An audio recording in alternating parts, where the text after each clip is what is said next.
નમસ્કાર દર્શક મિત્રો, હું છું એડવોકેટ સોનલ બારિયા. આપ સર્વનું સ્વાગત છે મારી ચેનલ લીગલ ભવવિજ્ઞાનમાં.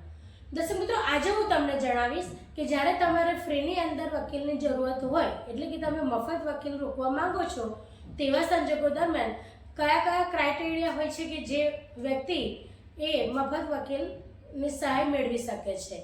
તો ચાલો આપણે આજે તેના વિશેની સંપૂર્ણ જાણકારી મેળવીએ મિત્રો.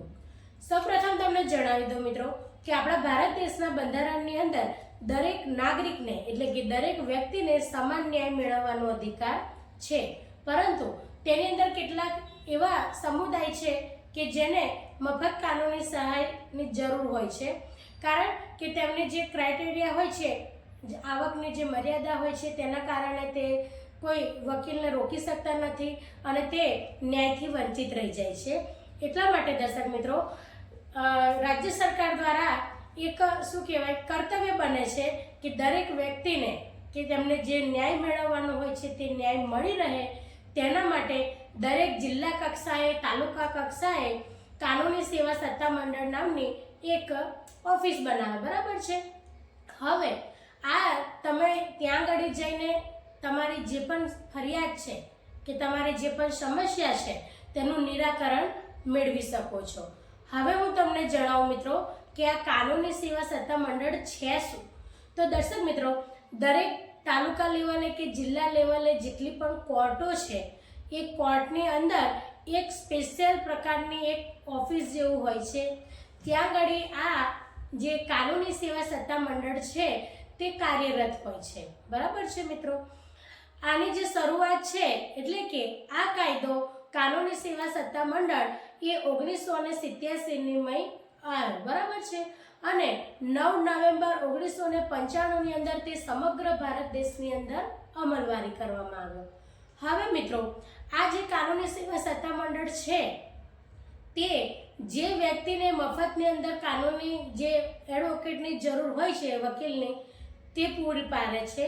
તે ઉપરાંત તે ઘણા બધા કાર્યો કરે છે મિત્રો, જેમ કે કાયદાનું જે પાલન ના થતું હોય તેવા સંજોગો દરમિયાન દરેક ગ્રામીણ વિસ્તારમાં કે શહેરી વિસ્તારની અંદર જે સ્ત્રીઓ છે કે જે પણ લોકો છે, જે સમાજ છે કે જેને જે કાયદાઓ વિશેનું જ્ઞાન નથી, તો તેઓ લોકો કેમ્પેનિંગ કરીને ત્યાં આગળ જે તે સ્ત્રીઓ છે કે જે પણ ગ્રામીણજનો છે અથવા કોઈ પણ, તો એ દરેકને તેના વિશેનો અમલવારી કરવા માટેનું તેમને પ્રોત્સાહન આપે છે અને દરેક જગ્યાએ એ લોકોને સહાય પૂરી પાડે છે કે કાયદાની અંદર તેમના કયા કયા અધિકારો છે. એટલે માત્ર કાયદો કાગળ પર ન રહે કે ફાઇલની અંદર ન રહે એવો તેમનો ઉદ્દેશ્ય નથી મિત્રો. ઉદ્દેશ્ય એ છે કે દરેક વ્યક્તિને કાયદાનું જ્ઞાન થાય અને કાયદાનો સૌથી વધારે ઉપયોગ કરીને પોતાનો અધિકાર છે તે પ્રાપ્ત કરે અને કોઈની સાથે અન્યાય થાય તેવા સંજોગો દરમિયાન તે વ્યક્તિ સરળતાથી ન્યાય મેળવી શકે. આ કાનૂની સેવા સત્તા મંડળ જે અધિનિયમ છે તેનો ઉદ્દેશ્ય છે મિત્રો. હું પણ તેનો ભાગ રહી ચૂકી છું, તો મને વિચાર આવ્યો કે ચાલો તમને પણ તેના વિશેની માહિતી આપું. હવે આપણે આવીએ મુદ્દા પર મિત્રો કે તમારે કેવા સંજોગો દરમિયાન આ જે સહાય છે તે મેળવી શકો છો. તો દર્શક મિત્રો, આ જે કાનૂની સેવા સત્તા મંડળ છે તેની અંદર તમે મફત કાનૂની જે સહાય છે તે કેવી રીતે મેળવી શકો છો અને મફત સલાહ છે તે પણ કેવી રીતે મેળવી શકો છો. તો તમારે તાલુકાની કે જિલ્લાની જે પણ કોર્ટ હોય છે ત્યાં આગળ તમે કોઈ પણ વ્યક્તિને, કોઈ પણ વકીલને કે કોઈ પણ ત્યાં આગળ કામ કરતા કર્મચારીને કે કોઈ પણ વ્યક્તિને પૂછશો કે મારે મારા કેસના બાબતની અંદર મફત સલાહ જોઈએ છે તો તેની ઓફિસ ક્યાં છે. આ જે ભણેલા નથી તેવા વ્યક્તિઓ માટે હું આ શબ્દનો ઉપયોગ કરું છું કે કાનૂની સેવા સત્તા મંડળ તમને નામ બોલતા ના આવડે તો તમે કોઈ પણ કોર્ટની અંદર જઈને કહી શકો છો મિત્રો કે મારે મફત સલાહ જોઈએ છે, તો એની ઓફિસ ક્યાં છે. એ કોર્ટની અંદર જ હોય છે અને તમને બતાવી દેશે. હવે મિત્રો, તમારે કોઈ પણ પ્રકારના કેસની બાબતને તમારે કોઈ પણ સલાહ જોઈતી હોય છે કે મારો આ પ્રકારનો કેસ છે, હવે મારે આગળ શું કરવું જોઈએ, તો તેની સલાહ પણ તમને ફ્રીની અંદર આપવામાં આવે છે મિત્રો. હવે તમને જ્યારે વકીલની જરૂરત હોય છે તો તેના અમુક નિયમો હોય છે, તો એ નિયમોની અંદર જો તમે આવતા હશો મિત્રો તો તમને ચોક્કસપણે મફતમાં વકીલ પણ પ્રાપ્ત થશે.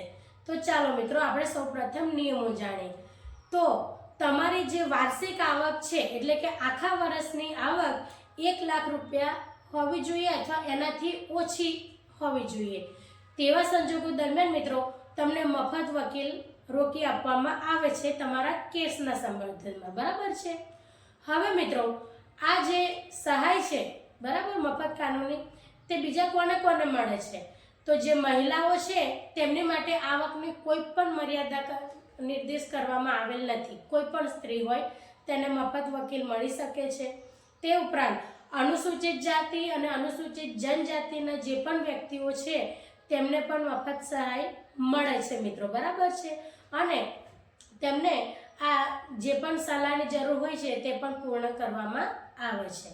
હવે મિત્રો આપણે જાણીએ આ ઉપરાંત જે ક્રાઇટેરિયા તમને બતાવ્યો કે 1 લાખ રૂપિયાથી વધારે અથવા 1 લાખ રૂપિયાથી વધારે આવક હશે એમને નહીં મળે, પણ 1 લાખ રૂપિયા સુધીની અથવા તેનાથી ઓછી જેમને આખા વર્ષની આવક થતી હશે તેમને મફત સહાય મળશે. બરાબર છે કાનૂની.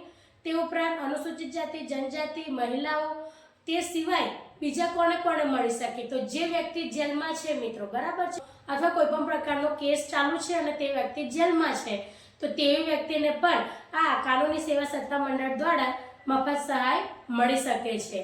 અથવા કોઈ પ્રાકૃતિક રીતે કોઈ પણ પ્રકારનું નુકસાન ભોગવ્યું છે જે વ્યક્તિએ અને તેનો ભોગ બન્યો છે, જેમ કે દુષ્કાળ છે, પૂર છે, ભયંકર વાવાઝોડું છે, તેવા સંજોગોની અંદર જે ભોગ બનનાર વ્યક્તિ છે તેને પણ આ સહાય મળી શકે છે.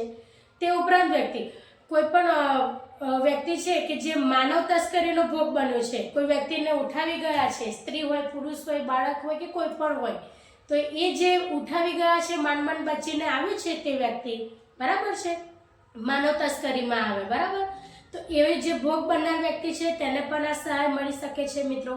તે ઉપરાંત સ્ત્રીઓને મફતની અંદર તો મળે જ છે, એમનો તો કોઈ જ આવકની મર્યાદા નથી. તે છતાં પણ બળાત્કારનો જે ભોગ બનેલ હોય, બરાબર છે, સ્ત્રી અથવા દીકરી કોઈ પણ, તો તેમને પણ મળે છે.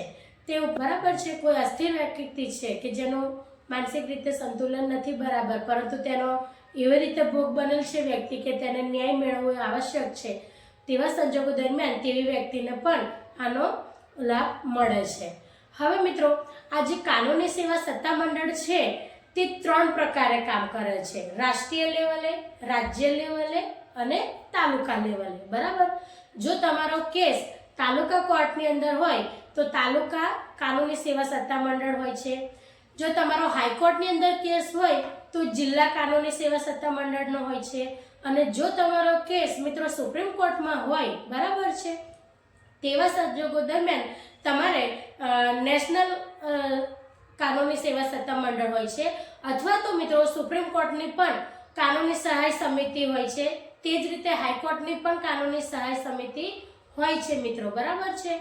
એટલે તમારે કોઈ પણ પ્રકારના કેસની માહિતી મેળવવી હોય, તેના વિશેની સલાહ સૂચનો મેળવવા હોય તો દર્શક મિત્રો તમે કોઈ પણ કોર્ટની જે આ સત્તા મંડળની ઓફિસ છે ત્યાં આગળ કોઈ પણ પ્રકારના સંકોચ વિના જઈ શકો છો અને મિત્રો તમારી સલાહ લઈ શકો છો. અને તમે જે તે મેં આગળના ક્રાઇટેરિયા બતાવ્યા તેની અંદર જો તમે આવતા હશો તો તમને ચોક્કસપણે ફ્રીની અંદર વકીલશ્રી પણ રોકી આપવામાં આવશે મિત્રો. હવે તમારે આ વકીલશ્રીને તમારે મેળવવા હોય ફ્રીની અંદર તો તમે તેની અરજી કેવી રીતે કરશો અને તેની અંદર કયા કયા ડોક્યુમેન્ટ જોઈશે તેના વિશેની માહિતી મેળવીએ. તો દર્શક મિત્રો સૌપ્રથમ તમારે અરજી કરવાની છે. અરજીની અંદર તમારે જણાવવાનું છે કે તમારે કયા કેસના સંબંધમાં તમારે વકીલની જરૂર છે, તમારે આવક કેટલી છે અને તમારે કેવા પ્રકારનો એની અંદર કેસની જે બાબતો છે તે પણ વર્ણવવાની છે. બરાબર છે. એટલે એક અરજી કરવાની છે, તેની સાથે સોગંદનામું આપવાનું છે. સોગંદનામું આપ્યા બાદ તમારો ઓળખનો પુરાવો, બરાબર છે, તેની અંદર જે પણ તમારો આધાર કાર્ડ, ચૂંટણી કાર્ડ જે પણ હોય તે, બરાબર છે, ઓળખ પણ બતાવી પડશે ને, એટલે ઓળખનો પુરાવો.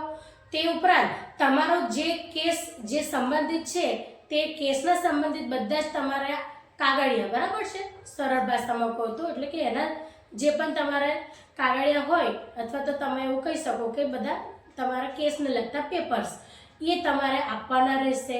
અને મિત્રો તે ઉપરાંત તમારા જે કેસને લગતી જેટલી પણ મેટરો એટલે કે જે પણ તમારે હોય બાબતો એના તમારા જેટલા પણ પુરાવા હોય એ પણ તમારે રજૂ કરવાના રહેશે, બરાબર છે।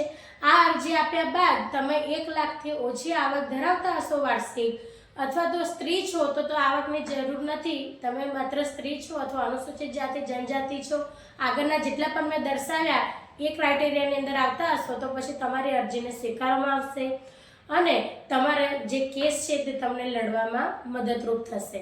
હવે મિત્રો, તમે જ્યારે અરજી કરો છો ત્યારે તમને કેવા પ્રકારની સહાય આપવામાં આવશે? તો સૌથી પહેલાં તો તમને મફતની અંદર વકીલશ્રી રોકી આપવામાં આવશે। ત્યારબાદ કોર્ટની અંદર પણ અમુક કેસોની અંદર મિત્રો ફી ભરવાની આવતી હોય છે, તો જે કોર્ટ ફી ભરવાની આવતી હોય છે તે પણ આપવામાં આવશે, બરાબર છે। તમારા વતીની ભરી દેવામાં આવશે કોર્ટની અંદર ફી, બરાબર છે। તે ઉપરાંત તમારા જેટલા પણ કેસના અનુસંધાનીમય હુકમો થયા હોય, બરાબર છે, એ દરેક હુકમોની જે પણ નકલો હોય છે એ તમને કાઢી આપવામાં આવશે। તમારા કેસના અનુસંધાનની અંદર જેટલું પણ ટાઈપિંગ કરાવવાનું હોય છે, જે બાબતો બધું લખવાની હોય એના કાગળિયા જે પણ તૈયાર કરવાના હોય, ઝેરોક્ષો કઢાવવાની હોય, પ્રિન્ટ કઢાવવાની હોય, એ બધી જ બાબતો તમારે 1 પણ રૂપિયાનો ખર્ચ નહીં થાય, એ બધું જ સેવા સત્તા મંડળ દ્વારા તમને એ બધો જ ખર્ચ આપવામાં આવશે। મતલબ કે તમારો બધા કાગળિયા રેડી કરી તમારો કેસ લડી આપવામાં આવશે, તેમાં તમારે 1 પણ રૂપિયાનો ખર્ચો નહીં આવે મિત્રો। જે તમારા પૈસા આપવાના છે એ બધું જ સેવા સત્તા મંડળ દ્વારા આપવામાં આવશે। એટલે આ રીતના તમને કાનૂની સહાય પૂરી પાડવામાં આવશે મિત્રો, બરાબર છે। એટલે તમે જે પણ પ્રકારનો તમારે ન્યાય મેળવવાનો છે એ ન્યાય તમે જો સહી રીતે એટલે કે સાચી રીતે તમે સાચી દિશાની અંદર તમે પુરાવા રજૂ કરશો તો તમને આ રીતની કાનૂની સહાય મળશે મિત્રો। હવે મિત્રો, કેવા પ્રકારના જે વ્યક્તિઓ છે તેમને આ સહાયનો લાભ નહીં મળે? તો દર્શક મિત્રો, જે સામાજિક અને આર્થિક જે કાયદા છે તેના વિરુદ્ધમાં હોય, તમે કોઈ રાજ્ય વિરુદ્ધનો કોઈ ગુનો કર્યો હોય, અથવા તો પછી જે સામાન્ય ગુનો છે કે જેની ફી કે દંડ તમારે જે ભરવાનો છે એ 50 રૂપિયા છે, એનાથી 50 રૂપિયાથી ઓછું ફી ભરવાની હોય, બરાબર છે, તમારે દંડ રૂપે, તો એ તો સામાન્ય ગુનો થયો, તો એની અંદર તમને સહાય નહીં મળે। પરંતુ તમે આર્થિક રીતે કે સામાજિક રીતે જે પણ ઉલ્લંઘન કર્યું છે તેવા પ્રકારના, ઉદાહરણ તરીકે તમે લઈ લો કે કોઈની છેડતી કરી છે, ચોરી કરી છે, બરાબર છે, કોઈ પણ પ્રકારનો અપરાધ કર્યો છે, અથવા તો તમે બળાત્કાર કર્યો છે, તેવા સંજોગો મોટા ગુનાઓ છે, તો તેવા સંજોગો દરમિયાન તમને આવી કોઈ પણ પ્રકારની સહાય નહીં મળે મિત્રો, બરાબર છે। અથવા તમે રાષ્ટ્ર વિરુદ્ધનું કાર્ય કર્યું છે કોઈ પણ પ્રકારનું જે ગેરકાયદેસર છે, તો તેવા પ્રકારના કૃત્યમાં પણ તમને આ કાનૂની મફત સલાહ કે મફત કાનૂની જે પણ સેવા આપવામાં આવે છે તે નહીં મળે મિત્રો, બરાબર છે। એટલે તમારે એટલું ધ્યાન રાખવાનું છે કે તમારી કોઈ પણ પ્રકારની સમસ્યા હોય કેસના બાબતમાં, અને જો તમારે વકીલની જરૂરત છે પરંતુ તમારી પાસે એટલે તમે સક્ષમ નથી, પૈસા નથી કે તમારે ન્યાય પ્રાપ્ત કરી શકો, તેવા સંજોગો દરમિયાન મિત્રો તમે કોઈ પણ પ્રકારની ચિંતા કર્યા વગર તમારા જે તાલુકાની કે તમારા જિલ્લાની કોઈ પણ અદાલત હોય, બરાબર છે, કોર્ટ હોય, ત્યાં આગળ તમે જઈને અને હું તમને જે જણાવી રહી છું તે પ્રમાણે કાનૂની સેવા સત્તા મંડળની ઓફિસ, અને નામ ન યાદ રહે તો તમે મફત કાનૂની જે સલાહ આપે છે તે ઓફિસ ક્યાં છે એ રીતના પણ તમે પૂછશો કોઈને પણ તો તમને બતાવી દેશે, અને ત્યાં આગળ જઈને તમારા જે પણ પ્રશ્ન છે તેનો ચોક્કસપણે ઉકેલ આવશે મિત્રો, બરાબર છે। તો આજના માટે આટલું જ। જો મિત્રો વિડીયો સારો લાગ્યો હોય તો તેને લાઈક કરજો, શેર કરજો અને ચેનલને સબસ્ક્રાઈબ કરજો। જય હિન્દ, જય ભારત।